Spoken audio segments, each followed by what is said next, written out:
Hey. Hey there, guys. Hopefully this will work okay. I am not in my office today because, well, oops, sorry, I'm trying to get the right angle here. Why am I not in my office? Higher pain day, didn't really feel like sitting, and the kitties have been particularly needy today. So I thought that I would stay out here in the living room where they can see me and hear my voice, because they spent half of my day today meowing at my office door while I was in meetings. It was very sad. They're getting clingier and clingier, which is, I mean, good for me. I like that. But I don't know. We'll see what happens when I go back to work. They're gonna lose their little kitty cat minds. Hi, you can't see them, but they are both sitting right behind the camera. Hello, hello, hello. Hi, hi, hi, hi. So, we'll see how long I can make it today. Can we talk about the new Hunger Game book coming? I've already talked about that a little bit. I'm not gonna read it. I don't need it. I didn't need that in my life. I'm glad for people who are excited about it, but for me, I don't need it. But I hope people enjoy it. One of my friends just got the audio and seems to be enjoying it, so I'll just wait to hear the reviews from others about how they feel about it.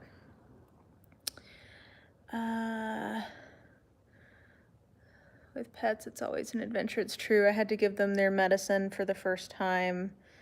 This week. It was ill-advised because it was one that they had to put on, like I had to put it on the back of their little head, and I didn't think about the fact that they could lick it off of each other. So then I had to spend 2 hours, not two, like an hour and some change, keeping them distracted so that they would stop licking each other, and then they like passed out because I just played with them until they succumbed. Can you say hi, Emerson? Hi, Emerson. So, topic-wise, I thought maybe we could talk about some Booktube drama, because I was watching a video that got recommended to me about somebody doing a tier ranking video of Booktube dramas. And so afterwards I'll try to remember to link that video, because I thought that it was a fun take on things. But I thought we could talk like conceptually about the different categories of Booktube drama, because I thought that he did a good job of picking categories for it. And then I had one recently, there was one recently that was happening that I was interested in and made me think about like bigger topics of how we run things here on Booktube. Okay. Hi, I'm here for the tea. Are you the channel here for the tea, or are you yourself here for tea? Spill the tea. Okay, we'll get there just a second. I just wanted to tell you I love your channel. It's like medicine to the heart, because needed to survive. When you're sad, it makes you feel better. Well, that's so kind, Benjamin. Thank you. That is part of the fun of YouTube, is we get to know people and look forward to seeing their videos. Okay, so some of you guys have seen this video too that I was referencing. Like I said, I'll try to remember afterwards to go back and put that in the description. Spill the tea. Okay, Katie clarified she's just here for the tea. So the thing that I liked about the way that he was talking about Booktube drama was he classified, I'm trying to remember what the categories were. So his tiers were important tea, which I thought was a good way to like separate out. Sometimes Booktube drama, it's not really drama or tea, it's like real things getting brought up. A good example of one that he put in that category was like the transphobic comments that J.K. Rowling made, and I think just generally like some of her choices, as Tatiana would say, over the last few years, like as important tea, as something where we learn something that is kind of juicy and kind of salacious about an author. But so it's like it's tea, it's drama, like it's gossip, but it has like a real issue related to it. And I think that that's a good way to think about that, is like it is drama, it is tea, but it's actually important. So he had that as the top. Then he had one, let's see, tea, bust down Tatiana. Okay, Katie hadn't heard of any of the dramas he was talking about until he started talking about them. Yeah, I don't think that I know because I have booktuber friends. So like we will on back channels talk about drama that's going on. Usually, honestly, like literally here's what usually happens is I'm on Twitter, I realize something has happened, and so I literally have an IM or a message chain going with Jashana and Bethany because they will tell me what happened. Like literally I'm like, okay guys, old lady of Twitter missed something. Can you tell me what actually happened? So they keep me up to date. But yeah, so like if you're not that tuned in, you may not be aware of some of these dramas or tea or whatever. Yeah, a lot of people saying it's like new info from that video, which I recommend. I recommend this video. It was very interesting. Hello from Amsterdam. Hello, Amsterdam. Greetings. So he had important tea at the top. Then the next tier he had was entertaining tea, and this is like the sweet spot. This is like drama that you get to just enjoy as like, I don't know, like just yummy, gossipy, bitchy, whatever. So that was his second category. And that is like when you can get a booktube or any kind of drama that's in that category where it's purely just like yum yum candy gossip, that's the best to me. So that was the second tier he had, and actually I think there was very few things in that tier. Whose video? I don't remember the YouTuber, I'm sorry, but I promise I will go back and link this in the description so that you can watch this. Yeah, I miss everything on Twitter. Yeah, a lot of this, if you're not on bookish Twitter channels, you may be missing some of these. Hello from Saudi Arabia. Wow. Okay. Hey. Hope all is well there. Just Angus. Okay, Mary says that the creator was named Just Angus.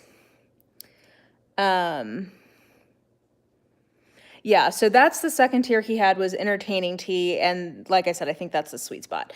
The middle is what he called average tea, where like it is kind of juicy, like there's an element of salaciousness, but it's not, I don't know, like it's not that entertaining, it's not that juicy, so it's just kind of like drama for drama's sake, and it's not that fun.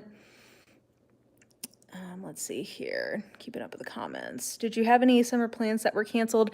Yeah, me and my best friend were going to be in France for a while, and that's not going to happen now because I don't know if I could get back in. I would have to quarantine once I got there, and I don't know if I could return to America. Some days that doesn't seem like such a terrible fate, but in theory, you know, I love my family here. So that's the only big summer thing that's gotten canceled for me so far. Watch that video. Hello from New York. Oh, stay safe in New York. So average tea was sort of the middle. The second to bottom tier he called meh tea, where it was just like truly not very good tea, like it wasn't even really gossip. And then the bottom layer he had was stupid tea, and I appreciated that too, because that's one where it's like, why is this isn't even drama. Why are we even talking about this? So I thought that was a good like heuristic for thinking about book internet drama.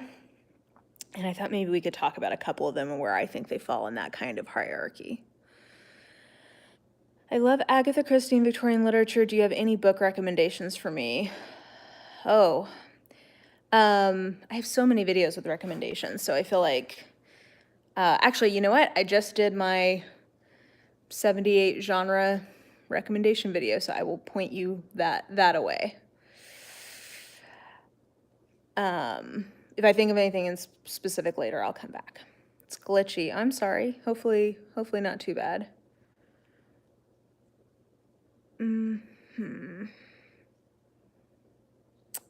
Okay. I know we're talking about drama, but what book should I read?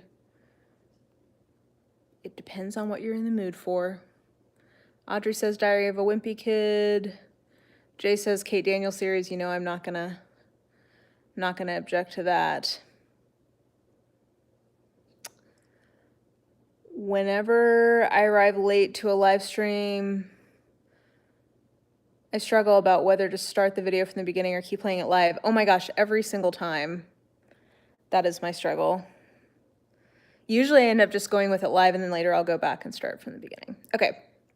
So dramas. So I mentioned the J.K. Rowling, like all of her problematicness coming out, and I would put that in the category of important tea, where it's not really drama. It's really like we've learned something unfortunate about someone. And I have to say, a lot of author-related booktube drama I find to be in that category. The one that I don't think is as important, and I personally find it entertaining tea. I think that he put it more down in stupid, but I find it entertaining. I have to say, I have very much enjoyed all of the dust-ups. This is petty. You're going to see the petty side of me.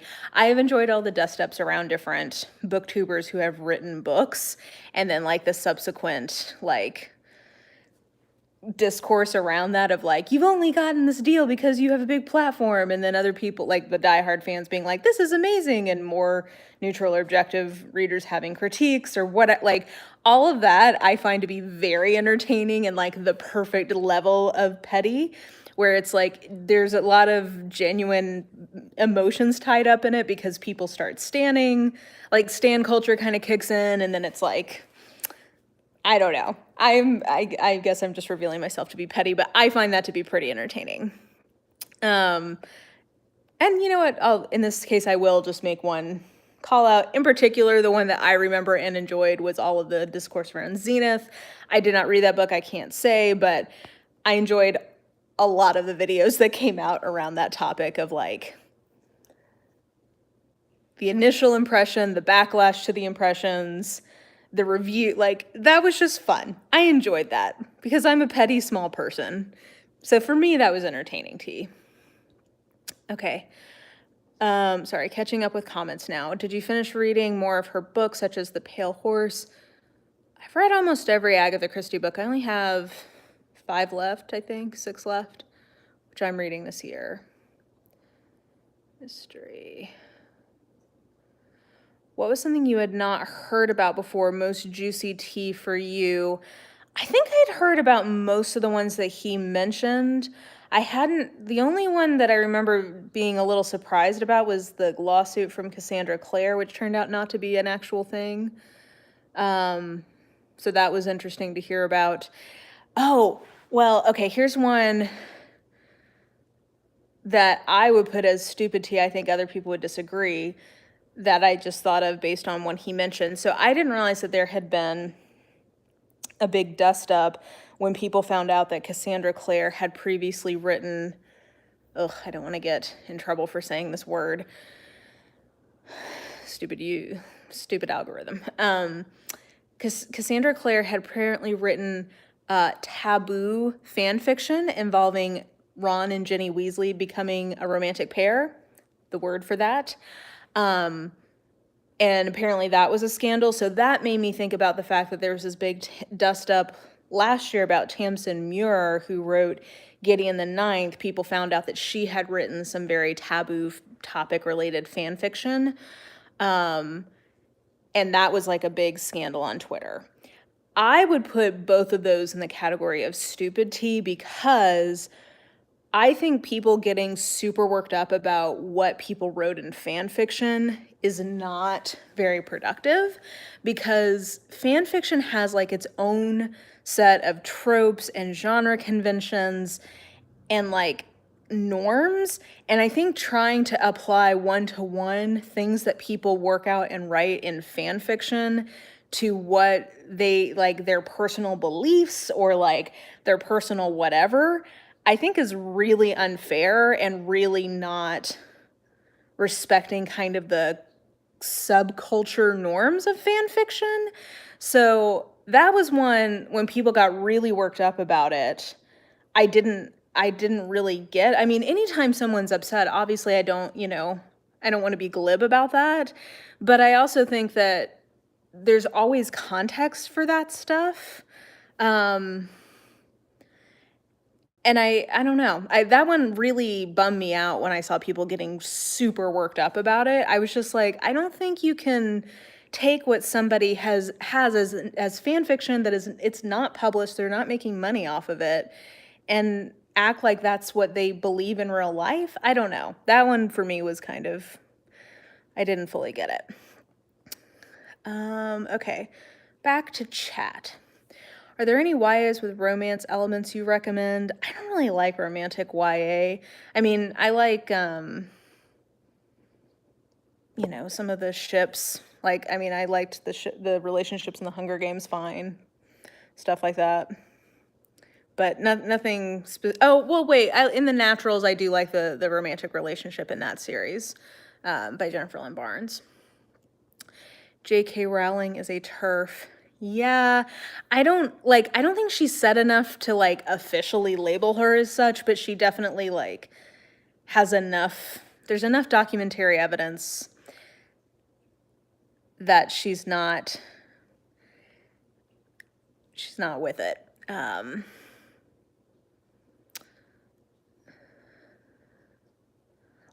only reason I hesitate to say she is X is that I hesitate to associate comments with a label necessarily, unless it's like really, really clear and consistent in that direction, if that makes sense. Because she retweeted stuff. I don't know. I try to be cautious about saying like somebody is a blank, unless it's like, unless they have like a manifesto or like they have like a rant or something that you can kind of reference.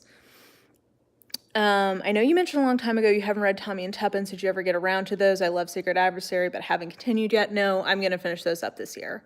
So that's the plan.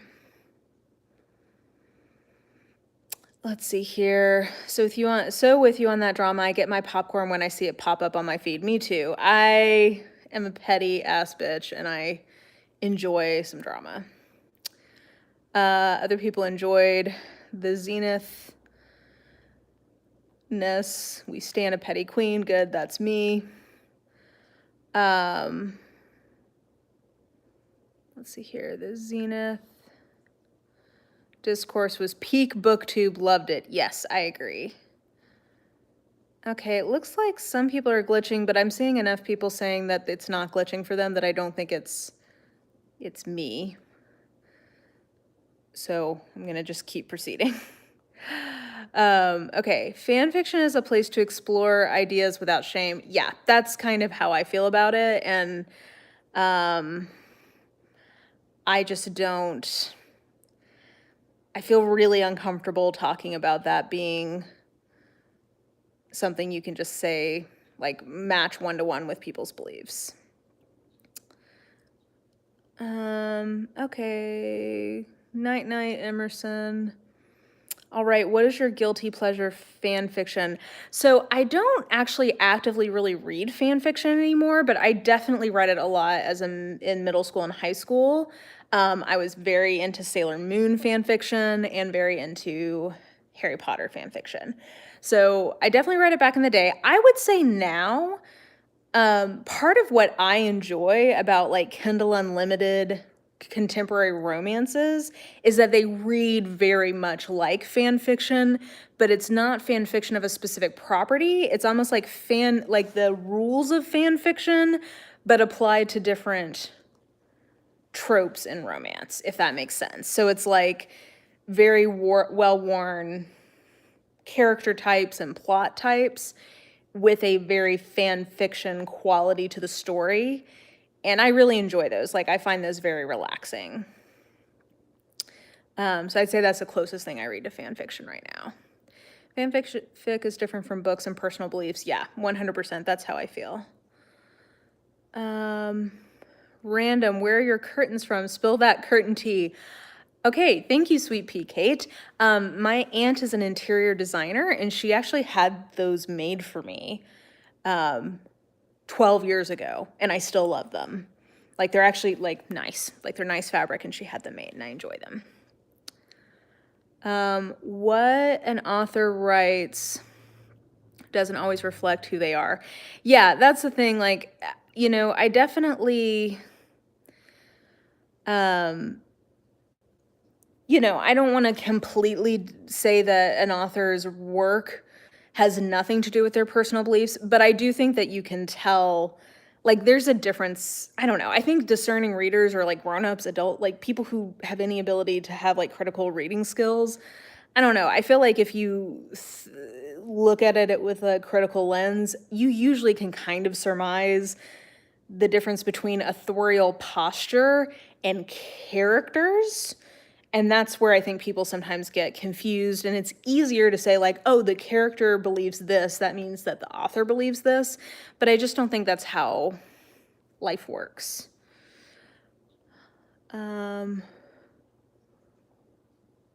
What is a TERF? Oh, a TERF is a trans, yeah, Jay defined it as a trans exclusionary radical feminist. Basically what that means is people who use feminism as an excuse to be prejudiced against trans people.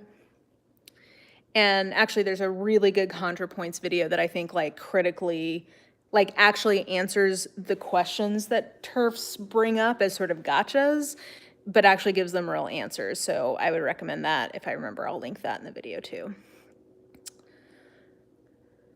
Let's see, she follows multiple Twitter accounts known to harass and belittle trans women. Okay, that's good to know.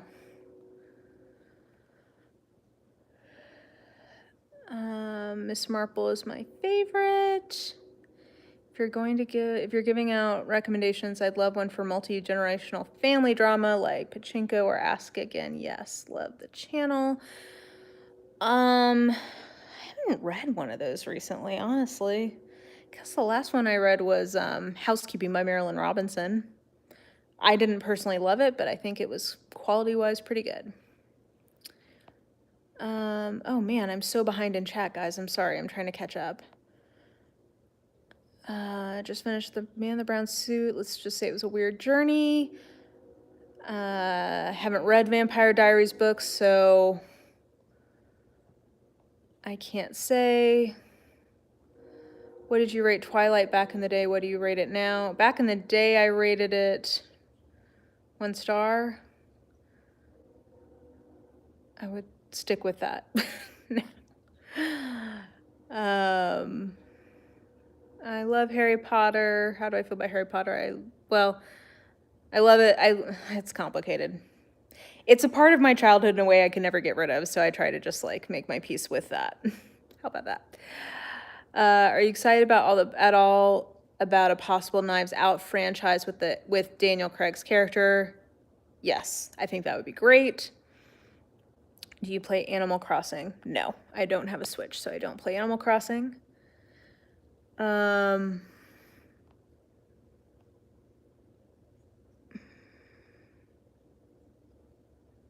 Okay.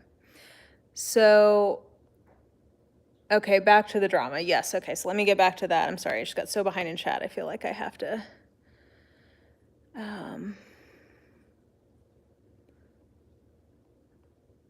get back to that. There's fan fiction and there's writing 13-year-olds doing explicit things. That's an actual crime, not taboo or kink. LMAO. I hear you, and I don't write that kind of fan fiction, but I think it's more complicated than that. And again, I would argue, especially when it's in an author's past and it was a part of them like developing their writing voices, and often when they were in that age range themselves, I just think it's more complicated than Twitter canceling them. So getting back to that. So one thing I will say is that I think in drama, Booktube drama in general, so much of it starts on Twitter. And one thing that I really don't enjoy about Twitter is that there's a propensity for it to be very like a fact is raised and then everybody sort of divvies up into their respective camps. There's no actual conversation happening about these things. Like that point that Damn You Bread, I enjoy that name, just raised. Like, I think that's a legitimate, like, nuanced, like, that's a legitimate thing that could be discussed. And I think different people would feel differently about it, but in Twitter world, there's no, like, I just don't feel like there is actual conversation. That's why I do tend to like, I think Sam from Thoughts on Tomes brought this up once. I do tend to prefer YouTube videos about this kind of stuff because I think it ends up being more constructive. Like, you can hear the tone of my voice, the inflection I have. You can kind of read different things from me about how I feel about that specific topic. And it leads to you having a different or more nuanced perspective on where I'm coming from. And if I were able to hear and see all of you, I would be able to view what you're saying differently too. I think that there is, I think, something specifically about Twitter that leads to things getting stirred up and then keeps them being stirred in a way that is often not very constructive. And so a lot of booktube related or bookish drama, I think just like spins out of control in that context. And some of it I think does fall into the category of like important tea. What's her face? Who put that poor college girl on blast? Was it Sarah Dresden? I forget. I don't want to slander her name, but the woman who had been writing YA contemporaries for a long time, and basically like unleashed her fans on a college student who had said like, "Hey, I don't think that this belongs as the freshman read for everyone because like there's other books that maybe we could be reading that would be more relevant." Like, that's a way that I think Twitter is really unhelpful and lets people show their ass in a way that I don't think they would otherwise. And for good or for ill, because like to somebody's earlier point, I didn't know J.K. Rowling was following all those turf accounts and retweeting them. I'd only seen one. Like, okay, so in some ways I'm glad I know that, but from like an author's perspective, it probably would behoove them to not show their ass like that on Twitter all the time, because you can't unknow these things. Like, once you find this out about people, it's very hard to like adjust your perspective on them. So yeah, okay, sorry, I'll get back to chat here for a second. Do you listen to the Serial podcast? I love podcasts. I've done recommendation videos on that. In general, I have listened to the Serial podcast, but I haven't been keeping up with it recently. I really only listened to the first season. What do you think your reaction will be completing all of Jane Austen's books versus completing all of Agatha Christie's? I think Agatha Christie's will be a lot more emotional to me. And we'll find out, because I'm going to be doing that this year. My current binge is the Flavia Duluth novels. Have you ever considered those? I started the first one and couldn't get into it, but I think it's one that I think I'll come back to at some point.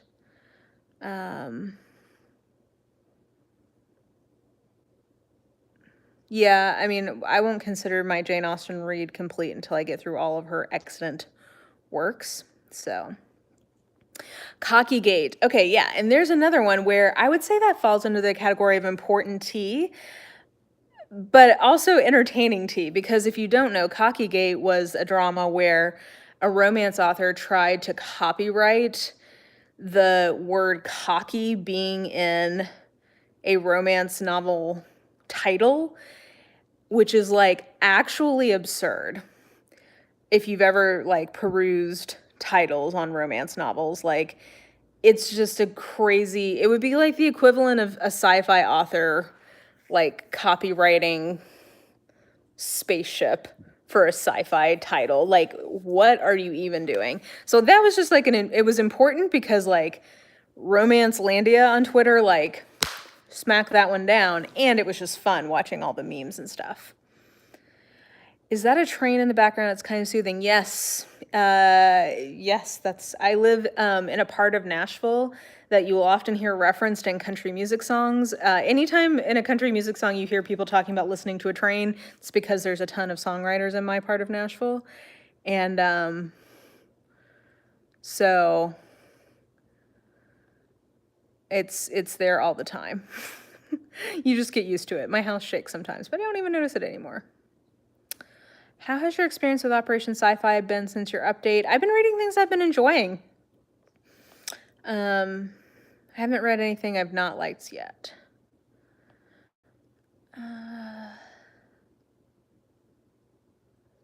Okay. I'm ignoring the author and just enjoying the Harry Potter story. That's probably a good plan. The louder she gets on this stuff, it's harder and harder to ignore her, which is really annoying. Hey Mara, love your channel. There's a newbie booktuber named Katie Flowers who has amazing content. She's not really new to booktube, but she uploaded a newbie video today to make it official. Well, there you go. Another person joins the fold. Welcome, Katie. Vampire Diary books. Yeah, I said earlier, I've not read them, not interested in it.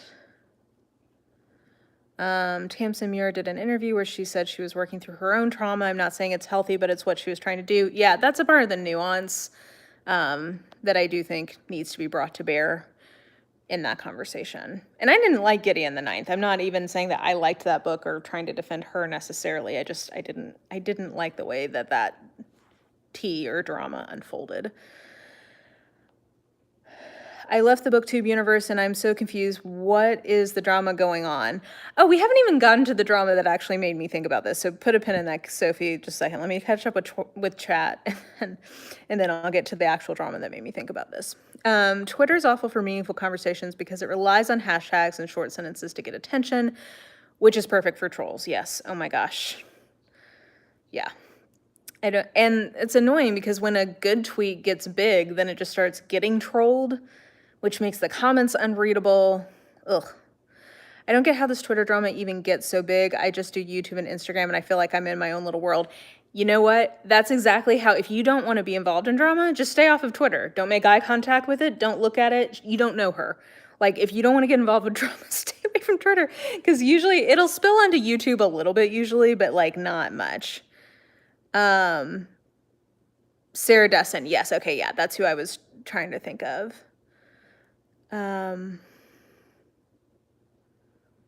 I read the 1-star reviews on Kennedy Ryan's latest set of books. Disappointing to read that some reviewers couldn't get past the character's stance on the pipeline issue and attributed it to the author. Yes, I find that very frustrating when people assume that what a character thinks is what the author thinks. And sometimes, again, using your critical thinking skills, I think you can surmise when it is kind of what the author thinks. Not completely, but I think a lot of times. Jennifer Lawrence and her acting journey. I don't have an opinion on that, Emerson. I'm sorry. I love authors being involved in the community, but they should understand that not everyone is going to love them. I think that's another really good point because I think sometimes part of when authors end up showing their ass is when they realize that they've entered the waters where they're going to be directly interacting with their readers more, and they expect that they're going to have only positive interactions. And if you are a fellow creator on YouTube, you know, I mean, even with my paltry, whatever size channel I have, I mean, not paltry, in Booktube, it's a decent sized channel, but like in the scheme of things, I have like, you know, how many, like 13,000, I think, subscribers now, like nothing in the scheme of things. And I, you know, will even get to this, like, it is increasingly hard for me to have good boundaries where I'm able to deal with shitty interactions in a way that doesn't really just bum me out. And I just think maybe authors who don't have that perspective or like didn't grow up on social media in the same way, they just don't, I think that they have bad expectations about everybody going to agree with them or love them, or it's only going to be positive, or really, I think it's just that they can control the terms on which they engage with their fans. And the reality is, once you put yourself on social media, you just can't control the terms of interaction in the same way. And you have to find a way to make peace with that. And I think a lot of authors struggle to make peace with the fact that they can't control the interactions they're having. And it causes them to behave badly, which doesn't help the situation. Could I read all of Agatha Christie's books in 1 year if I average one book a month? No, there's like 66 books, I believe, full novels. So if you did one book a month, it would take you like almost 6 years to get through them all. But that would be a great little project. She actually got the copyright and had to be legally challenged. Not sure which one that's in reference to. Total side note, but I wish that there was a social media site for fast short fiction, like TikTok for stories. Pippa, that's your billion-dollar tech idea. Get going. OMG, you're in Nashville. Same. I live near the airport. How long have you lived here? Hey, Jesse. I've lived here 2 years, but I'm from Knoxville, so I've lived in Tennessee longer. But yay, go Nashville. Since you live in Nashville, do you eat goo-goos? I love them. I do indeed eat goo-goos. When I last went to London for work, I took like a big old suitcase of them for our London colleagues to try.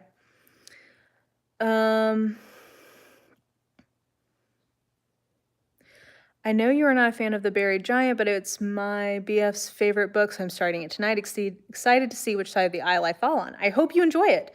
If nothing else, for the harmony of your relationship. Good luck. I'm starting to wonder if J.K. Rowling is trying to drive everyone away because her behavior has been weird these last few years. I think she's just tired of all the Harry Potter hype. Yeah, I don't know. I think she's just lost all perspective on life. She's so rich, and she's had and she made something that was truly iconic, and I just think it really warped her perspective in general on how to human. J.K. Rowling should just focus now on her Robert Galbraith books and move away from the Harry Potter world. That would be nice, but she makes so much money from Harry Potter. My problem with J.K. Rowling, she seems to have so little self-awareness and gaslights. Yeah. I have a big issue when big booktubers go out of their way to argue with smaller creators. Yeah, and I hear that. I guess I haven't seen a lot of, I don't know. I'd be interested, Stardust reads and search and discover if you have a specific example. Read J.K. Rowling. Sometimes it's best not to meet your heroes. Yeah. And then I feel like the Cormoran Strike novels are getting worse and worse too. They're more cliched in the latest volumes. Problem with nobody will edit her anymore, and that is a real shame because I think that I didn't like the first Robert Galbraith novel. I thought it was bloated. And I'm probably biased because it's not my favorite trope combo. So that was part of it too. Okay, so the tea that inspired this is that, and I'm gonna vague tweet here, sorry about that, but I just feel like I should. There was a recent interaction where, and actually, yeah, what Illyrica? Is that how you say that? Just said is a good a summary of what I think happened. Part of my issue with Twitter and other social media sites is someone can say anything, and depending on the audience or clout, mobs form and hate ensues. I just wish people would wait for proof. Yeah, so like recently there was an interaction where there was a decent-sized booktuber, bigger Instagram and Goodreads reviewer, like somebody of note on bookish internet, whatever that means. I just said that out loud and was like, who even is that? What even is that as a category? So they had a relationship with a fellow creator who's a lot smaller than them, and basically there was a falling out in their friendship. The person who had a smaller size kind of aired their perspective on what happened in that relationship and basically tried to like expose the other creator. And it was interesting because I don't personally know that bigger creator that well, but like we've interacted, we have a lot of friends in common, and it was interesting seeing how that situation was portrayed on Twitter versus kind of the perspective of people who actually know the person involved. And part of what it made me think about was kind of what Illyrica was talking about, which is that it's so easy for people to just put one side of the story out on social media. And like, not even just one side of the story, but like their truth. That was like a big cliche in the beauty social media world a few years ago, but like this idea of like speaking your truth.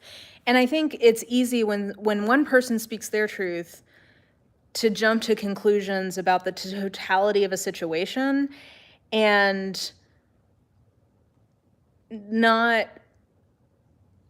give the other person a chance to speak their perspective. And that's even assuming that the other person wants to do that. Let's see here. Just not into people putting personal business out there. That's between two people, not the whole world. Yeah, kind of exactly that. And I mean, like, people get their feelings hurt. It's so easy to tweet and then regret it. Like, I'm a fan of people tweeting and deleting. I think if you think better of it, there's no shade on retracting things, but like, and I'm sorry I'm being so vague here. Somebody said, who's the bigger creator? I don't really want to name that because it is kind of fresh. It's not like in the past, it's still sort of fresh tea. And I'm sure they'd like to just move on. I was trying to just bring this up as a general occasion to talk about this conceptually, but like, I think it is really hard specifically on Twitter, but just in social media in general, it's so easy for people to just kind of put their perspective out there. And then depending on how compellingly they do that, depending on kind of who they're talking about and what the appetite for tea about that person is, it's so easy for people to choose to believe it. And actually, I saw a really interesting video at some point with people talking about the first Dramageddon in the beauty YouTube space, where they were talking about the reason why people wanted to cancel Manny MUA was because they already kind of had problems with him. Same with James Charles. Like, there was already this sort of underlying feeling for Manny that he was sort of social climby, or I don't know, whatever the narrative about him was that was kind of putting people off. And then for James, there had been this growing sense of, well, he's kind of entitled and people didn't really love his behavior. So like then when there's like a match to the fire, it makes it a lot easier for people to believe the worst in other people because it is juicy and because they already have some sort of like underlying beliefs.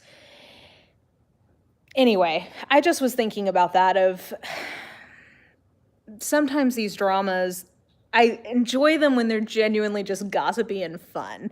Like, I love that. But when it gets more personal, it's just hard. Like, it makes me, I guess this recent one just made me really sad because the bigger creator, you know, I think I can see how they can come off badly to someone, but I think they really enjoy their time on the bookish internet, and it would make me sad for them to decide to not be a part of it anymore because of this kind of thing, because somebody basically aired their personal grievance with them. Like, that just seems like a shitty reason for somebody to feel like they can't enjoy their hobby anymore, and that made me sad. Have you ever gotten in an unknown feud with another booktuber? No names necessary, just wondering. No.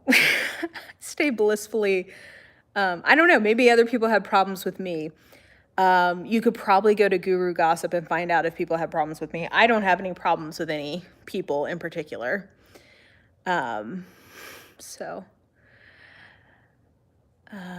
People just go from 0 to 60 on how they respond to things these days.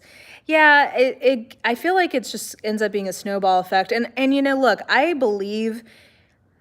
think that cancel culture gets overly blamed for things. Like, I think that often when people talk about cancel culture, they're objecting to people legitimately holding other people accountable for their actions. Like, what is that meme of like, well, here are the consequences to my behavior. Like, I mean, that is what often I think cancel culture actually is. But so, I don't want to write off public critiques of behavior as cancel culture always, but I do think that there is a propensity for this, like, just sort of like snowball, like you said, 0 to 60 just so quickly sometimes without waiting to kind of understand what's going on. Oh, I just hope both parties move on. The other person should not have just done that. Yeah. The problem is no one needs actual proof. See it in print and people believe it. You can call anyone anything and people just take it as truth. It takes away the value of actual abuse. Does that make sense? Yeah, and that's another thing that bothers me is that I'm thankful we have the ability, like, even just talking about the hierarchy we started talking about from that video, the difference between important tea and entertaining tea, like, there's actual important drama that surfaces from social media, and it's annoying or disheartening to me when I think things that are in the stupid tea category take away from things that are actually important, bigger issues to talk about.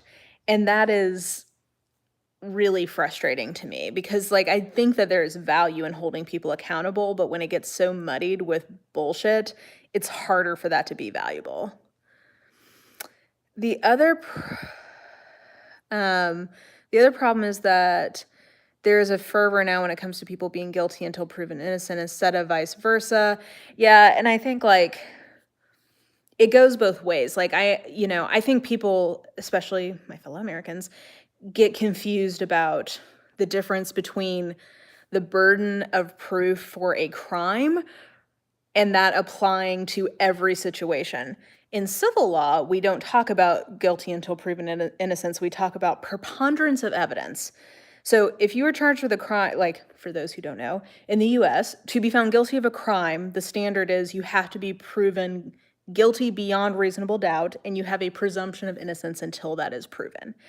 However, in civil law, the burden, and this comes from, like, the English common law tradition, the burden is a preponderance of evidence, meaning that it is 51% likely you did something versus 49% likely you didn't. And I think often people want to talk about these things as the guilty until proven innocence, when really often we're talking about these are not crimes. I think that reasonable people can talk about preponderance of evidence and saying it is more likely than not that somebody did or didn't do something. And I think that's a more reasonable standard for both sides to look to, of like, is it more likely than not that something happened? The friendship thing wasn't drama. It was just a friendship ending on bad terms that people decided to put online. I agree, basically. Let's see here. Guru gossip has all the tea, just a bunch of angry people screaming into the void. Oh, I used to read some guru gossip, but I don't anymore. It's just too much. I do like a Reddit. I love a Reddit. Call out culture is the issue, not cancel culture. I think, yeah, like a gotcha culture is what I think can be kind of toxic. I hate that, where is Guru Gossip? It's a site called Guru Gossip. And, like, I feel like every genre of social media influence has its own Guru Gossip site. Booktube has one that I read briefly until I saw myself mentioned, and then realized it was positively, but I was like, oh no, if it was mentioned me negatively, this would ruin my day. So I don't read it anymore because I don't ever want to get there. I hate that kind of toxic behavior where people bully the authors. It just makes everyone ignore the legit concerns. Yeah, and it's like, and it goes both ways, because I also think that the number of authors I've seen complain about Goodreads reviews, it's like, boo boo, this is not for you. And then yeah, then they try to get their fans to attack reviewers. It goes both ways, and both ways make me crazy. I honestly always feel out of the loop with book Twitter drama because honestly I stay away from it, and I'm okay with that. I think that that's a really healthy, mature position to take on such matters. The worst is when the media participates in this by publishing clickbaity headlines, knowing most people won't read the full article for context. Yeah, and I think I think visual media is even worse in some ways about this, because I will tell you, my level of overall existential dread and fear about the world around me went down materially when I made the decision to get my news from a written source as opposed to watching news. Watching news is so terrible for your overall feeling of just everything is falling apart. Something about reading a full article about a situation, yes, it is grim. The news is still bad, but it doesn't have the same level of ability to evoke a just stress response from you.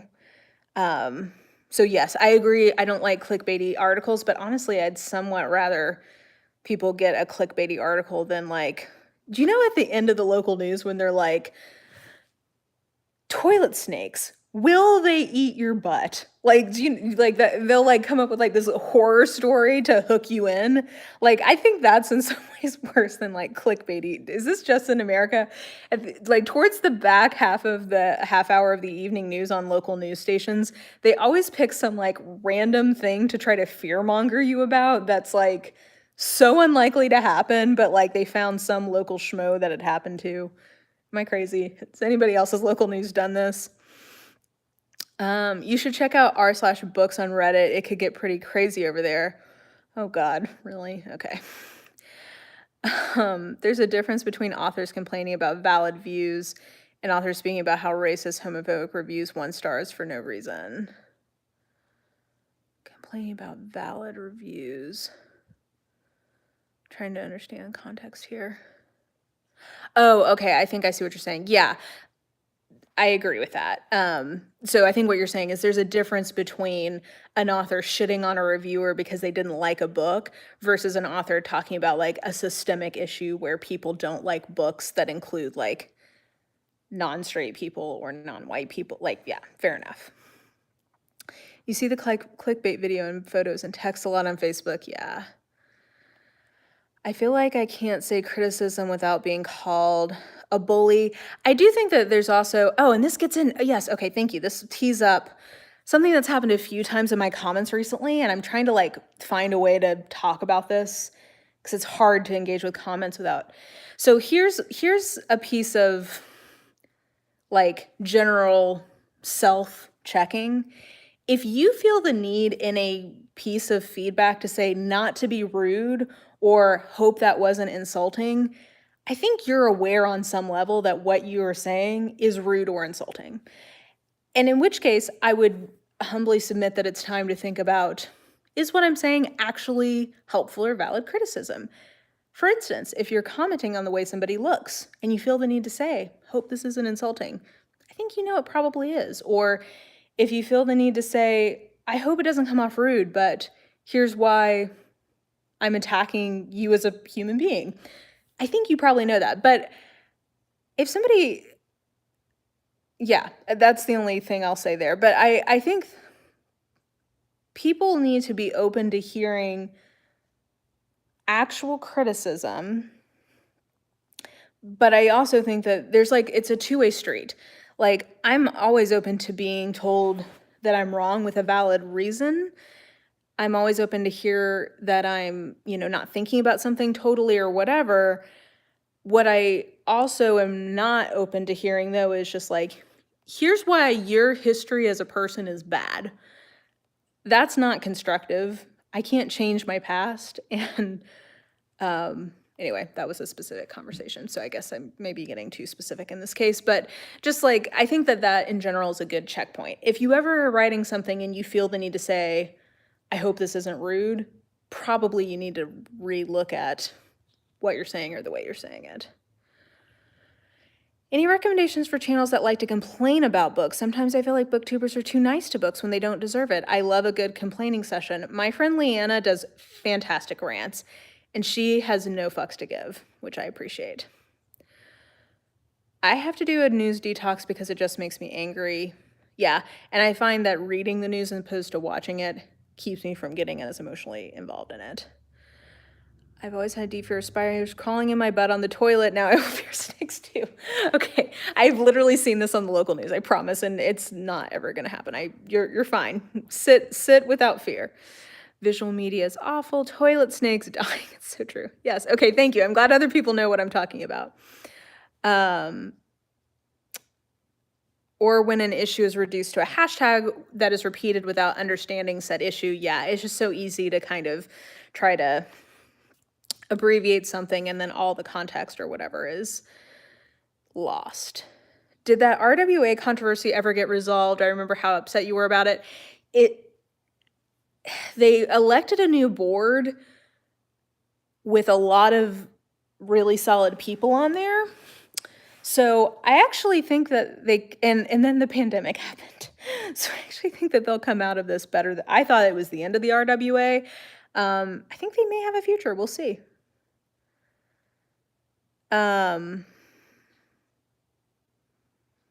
Let's see here. I'm quote unquote, I'm not racist, but yeah, that's another good check. If you feel the need to say like, I'm not racist, but, or I'm not some terrible adjective, but again, like maybe, I'm not saying, maybe just like take a moment to self-reflect. I tend to say that, but I have trouble with tone online. And that is I totally hear you. That's part of the problem, is that we can't communicate in writing our tone all the time. That's, I think, a huge piece of what emojis do for us, is like we're trying to communicate the nonverbal part of communication in text. But I just think that can be hard to do.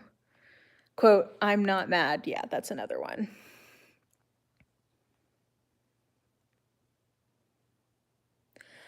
I don't mean to be rude, but I love your channel.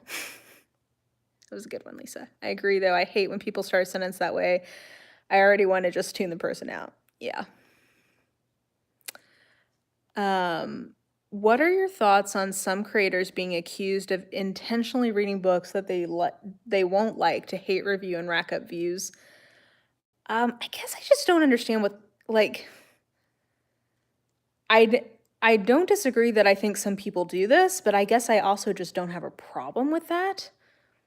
Like, I don't know, it can be fun to hate watch things. Why not hate read it? Like, and somebody earlier was asking for recommendations on more negative channels. Like, I think here's the thing. If you create content, if you create videos, you know that the videos that get the most views and the most engagement are the negative ones. Now, I don't do those all the time, but I think that that's also a healthy part of book reviewing, is that you don't like everything, and it's fine to talk about things you don't like, because like that helps you guys place me as a reviewer. Like, if all you ever heard were things that I do like, you wouldn't have the full context of what my taste is. And my goal is always that you can map what you like into my reaction. So like maybe you know that the mysteries I like are ones you hate. So like maybe that's a helpful data point for you. Or you might know that, hey, like Mara doesn't really like enemies to lovers in romance, but I do. So if she didn't like that part of a book, I might like that. So like I think it's just a part of being a well-rounded reviewer. So I guess in general, this whole like, oh, you're being negative to get views. Well, A, if they are, that's smart, because that's what everyone is watching. Like if you look at the numbers, that's what they watch. But B, I don't think there's anything wrong with being negative about books, as long as it's not coming from, I guess maybe I can see it of like, you're giving the author a bad review coming from a bad place. Okay, like I can kind of see that maybe. Okay, I guess I can see that as a critique. I talked myself into having a critique of that.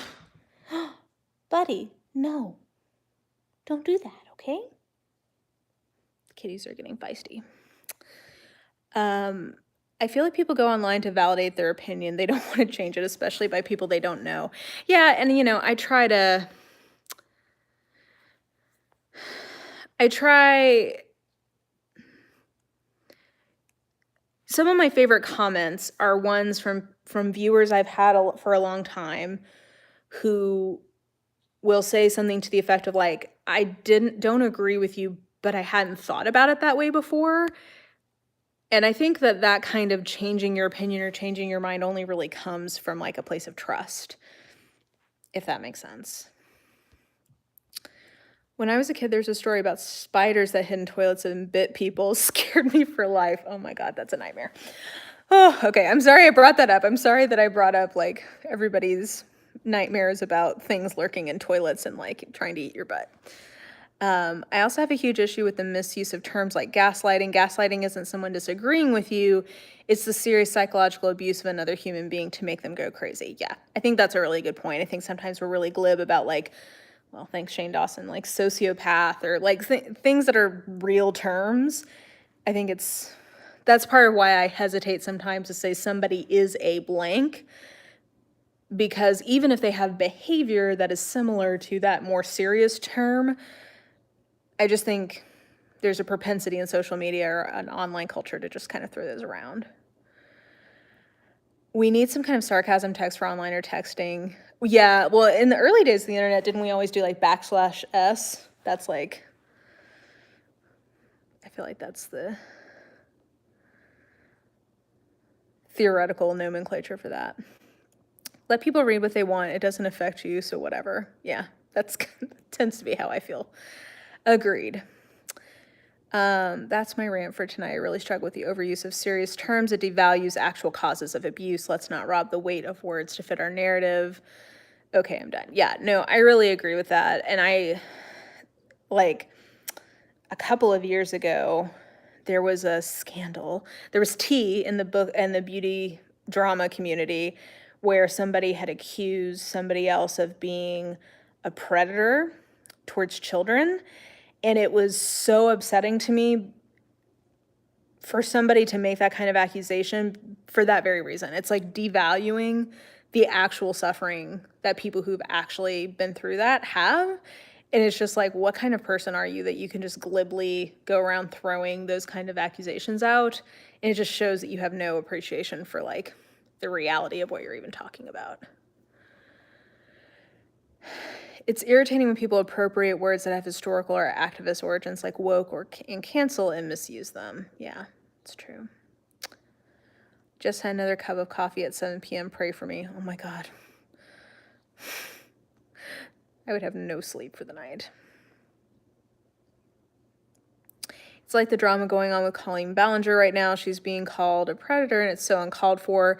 Like I think her behavior was like completely inappropriate. I think in the full context of what she was doing, I don't think that she had conscious grooming intentions, but I do think it's fair for people to point out to her that like, hey, especially if the genders in this had been flipped, this is really sus behavior. But I agree. I don't think there's evidence that she like actively had a plan to harm that guy.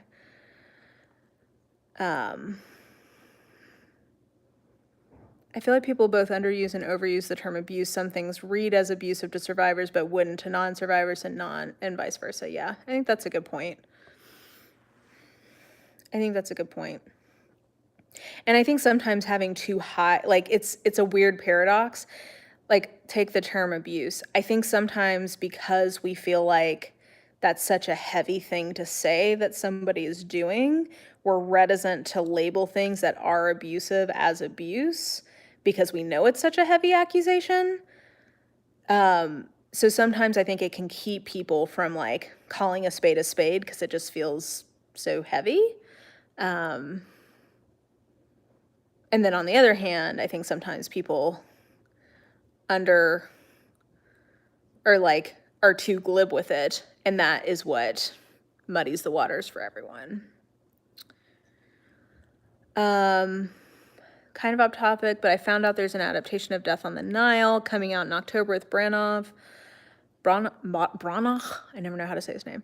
I know last time you didn't think his movie was better than the original, but will you still go and see it? Yes, I will still go see it if it comes out in October. Who knows when any movies are actually coming out in the year of our Lord 2020.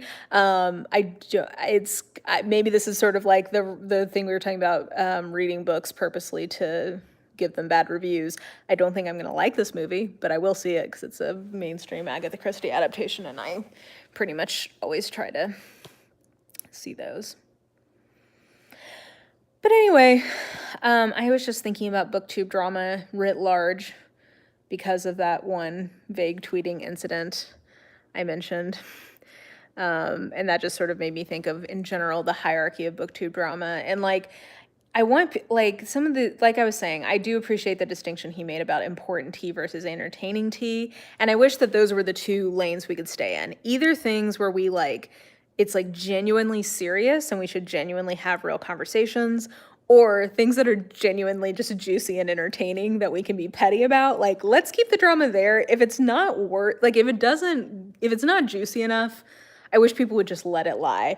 And if it's just like personal, like the incident I was talking about is more like just a personal friendship ending, I just feel like it's not juicy enough and not relevant, and therefore it just becomes sad.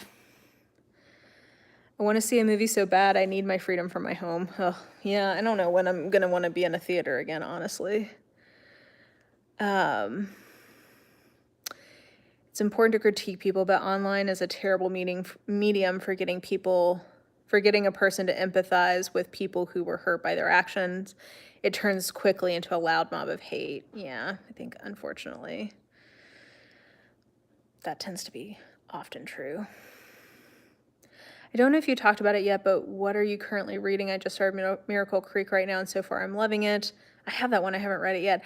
I'm actually at this exact... Oh, I guess I'm technically still in the middle of How to Do Nothing. But I haven't... Last night I finished A Taste of Sage by Yafa Santos, and honestly, I was disappointed by it. But I haven't started anything new. I'll probably start something tonight. I honestly didn't hate Orient Express with Branagh. I'm glad somebody enjoyed it. Just was not I. What are some fun, juicy ones? The one I mentioned was like whenever people get upset about like booktuber becoming authors and all the critiques that go back and forth, I find that to be juicy and fun. Because I'm a petty ass bitch. I also enjoy any kind of like... I find all of the like BookCon or BEA drama stuff, that always seems fun. Anytime where it's just like clicky bullshit that turns into drama, I find that to be petty and fun. Other people may disagree, but like I said, I'm a petty ass bitch, and I never have gone, but I always pump my friends who go for information. I'm like, okay, who snubbed who? Who was an asshole to the publishers and like acted like an entitled brat? Like, tell me everything. I enjoy that. I want to go to the library so bad. Oh, yeah, someday. I just want to come back. I just wanted to say I really enjoy your channel.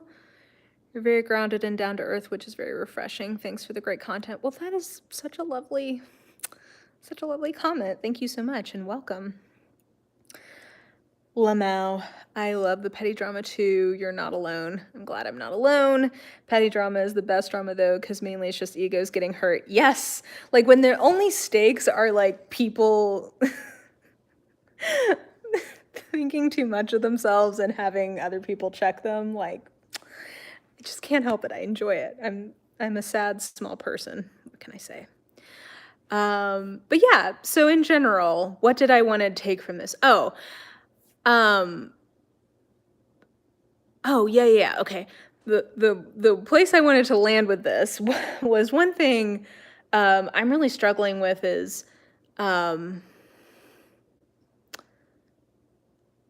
people are so kind. I mean, even just in the comments of this, mostly people are so kind to me on this platform, and I really appreciate it.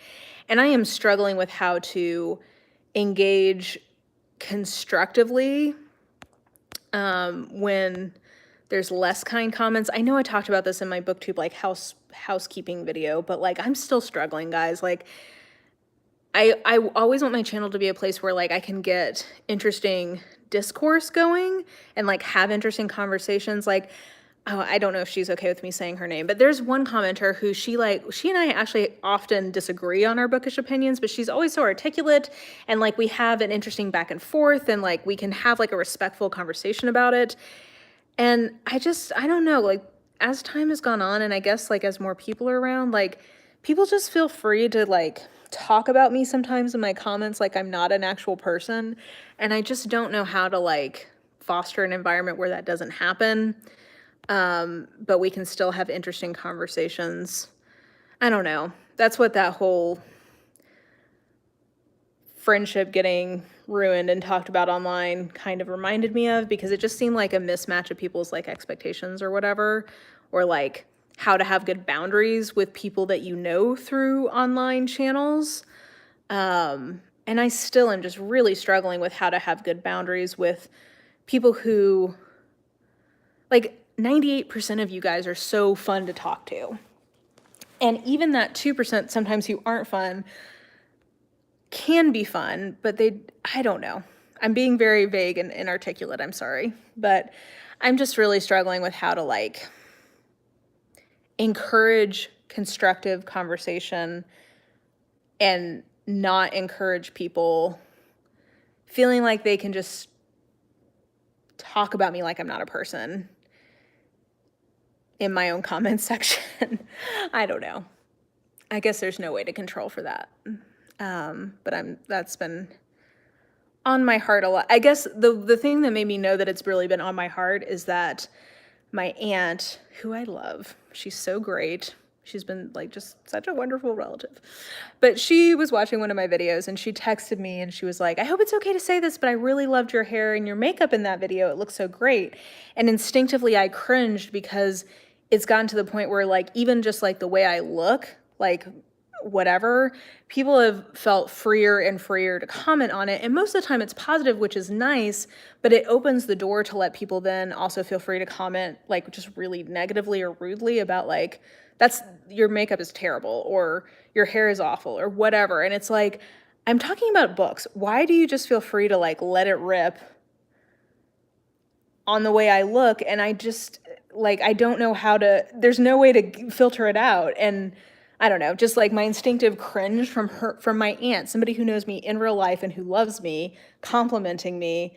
I don't know, it just made me realize that stuff has been getting to me more than I thought it was. So I don't know, that's just something I'm struggling with lately, of how to promote a comment section that sees me as a human being, which most of you do. It's just these outlying comments that get frustrating. Okay, sorry, we'll start wrapping things up. I couldn't finish A Taste of Sage. The writing style did not work for me at all, and I was so sad about it. I loved her on that panel. I actually really liked the writing, but I did not like the way the story unfolded at all. It bummed me out, because I did really love her on that panel. Another awesome Tuesday night. Oh, thank you, Adele. I'm glad you could come. I love being able to have interesting conversations with books and see why someone didn't like it, or make me see a book in a new light. It's amazing. Yeah. I really enjoy that too. You're a Roni fan, right? Yes. Roni is one of the best shows that's ever been on the television for our eyeballs. I don't care for Tinsley, but my empathetic heart can't take much more of Dorinda bullying her. I have not kept up with recent seasons. I need to catch up. I got behind and I have to catch up. So I could see Dorinda doing that though, because drunk Dorinda is a lot. If someone is being unnecessarily rude, you just have to look at it as a them problem. It has nothing to do with you, so don't let the fools being foolish get to you. That is very wise. It's just hard. Like, and I know that in my head, but it's just, if you get it, it gets to be a lot day in and day out. And I'm not even that big of a channel. I have no idea how bigger channels deal with this. And like the rudeness I get is actually quite mild compared to what a lot of people get. it's not a way that somebody in real life would normally interact with somebody else, and it's hard to learn how to process it. Same, I love these live streams so I can ask you questions, and I wish there didn't have to be the trolls. Whatever, whenever I feel bad, I listen to Born This Way. That is an excellent remedy. That is a very good piece of advice. So here's my question. Why do viewers come to Booktube? If it's not to talk about books, then screw that. I don't know. People, I don't know. It's part of our job as a community to keep this environment a positive one. We adore you. That's very kind, Cassidy. And I don't want to, like I said, most comments I get are so wonderful and so positive and make my day better. But I think that's part of the problem, is that the more that I vest, that's what it is. The more that I allow positive comments to make me feel good, I have not figured out how to conversely keep the negative comments from making me feel equally bad. That's where it gets to be hard. How do you allow the positive comments to stick with you and not put stock in the negative ones? It's hard. The older I get, the less inclined I am to comment on anyone's appearance, even if it's positive. That's how I feel for people I don't know. I feel comfortable doing that for people I do know, but on the internet, I just try to ignore that. If it's any consolation, I don't tune into your videos for your impeccable makeup, rather for your intellectual discussion about books. It's a very kind comment in both respects. You're the best, Mar. I'm sorry people suck, but you're my favorite booktuber. Oh, thank you, Mary. That's very kind. Thank you for the rec for the Murderbot series. Yes. Continue to convert people. I have a few series that I really am an evangelist for, and that is one of them. I've never thought of how a positive comment on someone's appearance could be taken in such a way. Thank you for opening my eyes to that.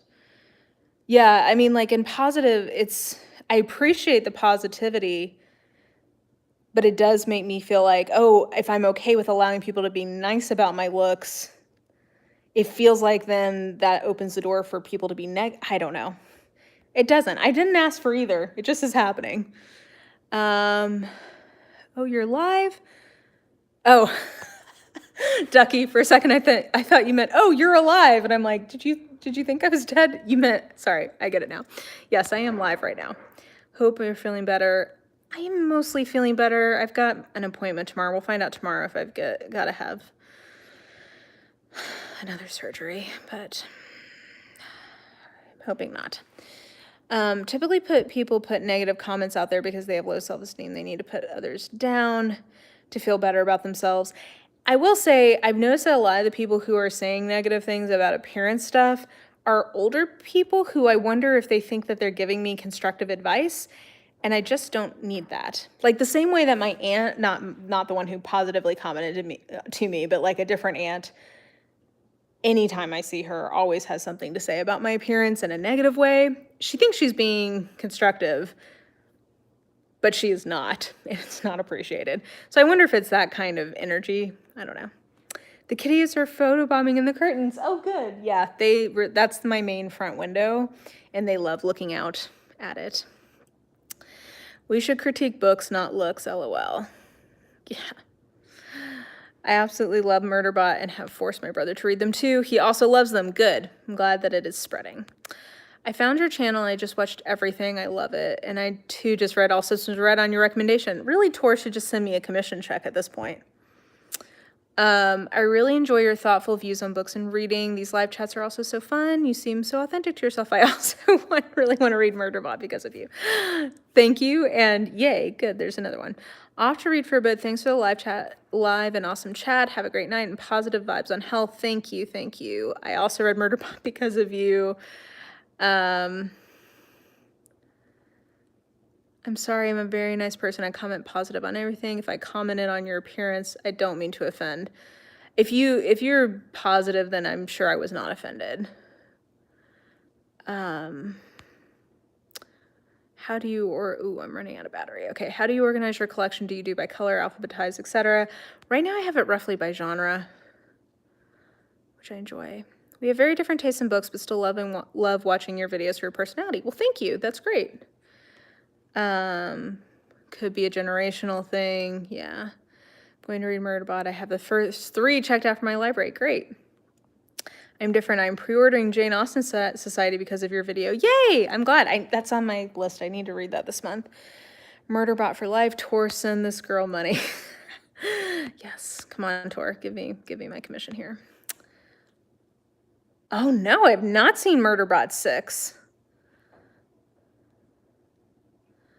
Oh, I need to look up the cover. The cover art on Murderbot is exquisite. I agree. We, the viewers, often feel we've become friends with YouTubers we're following, so it feels okay to tell them what we think the way we would tell a friend without always being able to tell if it may rub them the wrong way. Yeah, and that's the whole like parasocial element to it, and it's hard because I totally feel that way about some YouTubers I watch. I feel like they're a friend, and yeah, so I totally get how people get in the mindset. It's just as the creator, it's hard to process how to like how to respond to that sometimes. I like your chatty nature. It keeps me in good cheers. Also love the content on your channel. Thank you, Matt. I'm glad that you enjoy. Before you die. Oh, my phone. Okay, sorry. Again, life and death here. Device dies. Thank you, Benjamin, for clarifying. I was wondering if you watch any period dramas like Poldark. Do you have any suggestions? I don't really watch them anymore. I like, in general, I'm terrible about keeping up with books and TV stuff. So no real recommendations here.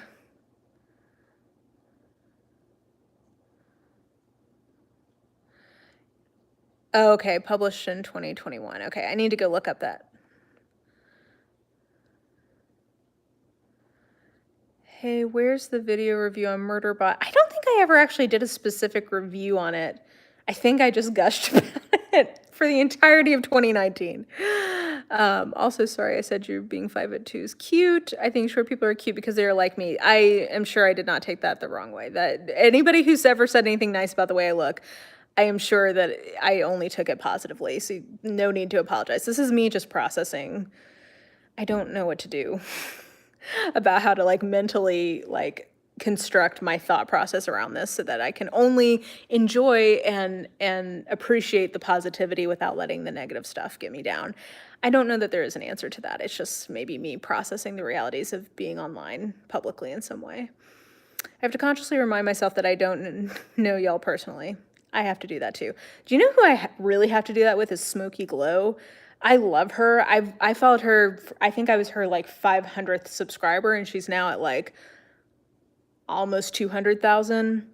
And I feel like I know her. Like she just graduated from college, and I'm so proud of her. And like I don't know her. She doesn't know me, but I feel like I do. Do you like Elizabeth Gaskell? I do like the one book from her that I have read. Ooh, my battery really is dying, so I'm gonna have to go here in a second. Do you like Quinn's Bridgertons? Are you looking forward to the Netflix version?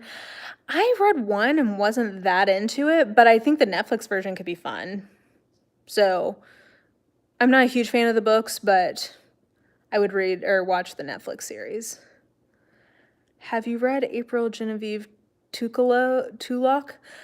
Oh yeah, she wrote that book with the wolf on it, right? I haven't read anything from her. I like your opinion because it's different from my own. Greetings from Brazil. Hey, oi. Yeah, I follow plenty of people whose opinions I don't agree with. Heck, I mean, a lot of my close Booktube friends, I don't agree with their opinions. Plus the joys of being a woman in the world, our bodies are expected to be of general opinion. Ugh, Ursula. Let's take a shot for that. That feels like a lot. Have you thought of reaching out to Tor for a writer interview? I honestly, so I've had several publishers mention to me that they're making their authors available for interview for books that I've reviewed for them, and I'm so intimidated by that. Now that I did that one panel, maybe I might think about it.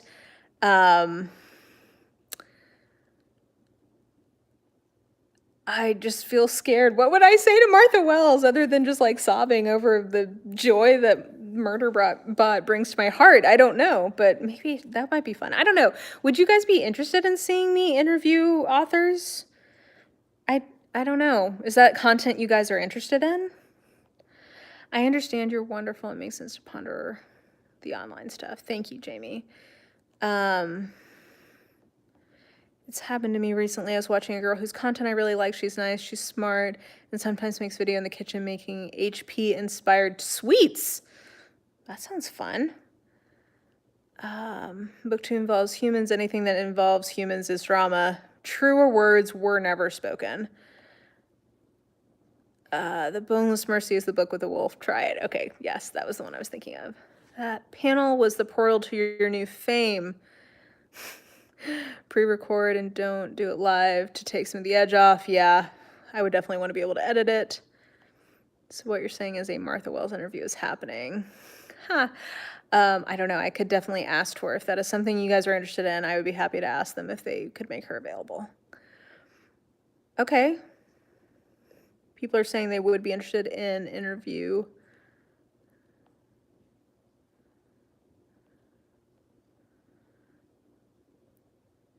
Okay, when you see your interview authors, thoughtful nature of your video makes me believe you'd have excellent interview questions. I feel like I would have, I don't know, maybe. Let's see here. Okay, maybe I'll ask and see if she could be made available for that. I don't know, like, honestly, thinking through living authors who I could interview, like, if I could interview Alona Andrews, I don't know what I would do with myself. I don't think I could take it, because she's so, Alona of the couple is usually the one who does interviews, and she's so blunt, I don't know if my little heart could handle it. Maybe Nalini Singh. She's a little less blunt. Not that there's anything wrong with that, I just mean that I'm such a sensitive little Tinder marshmallow that I may never recover if my favorite author didn't like one of my questions. Not into interviews, but I will watch any video you make. That is very kind. Okay.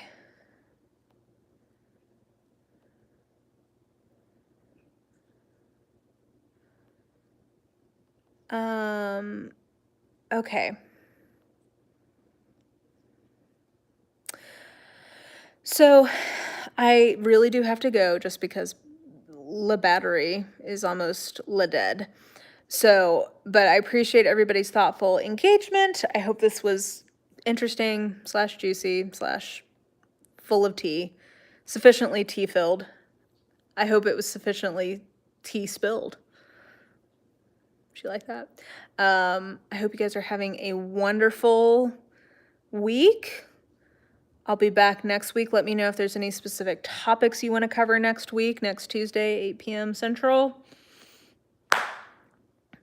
But I think that's going to be it. The tea party is over. Yes, tea party is over.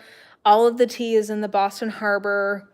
We're riding away now with our powdered wigs back into the night to our bourgeoisie lives and complaining about taxes.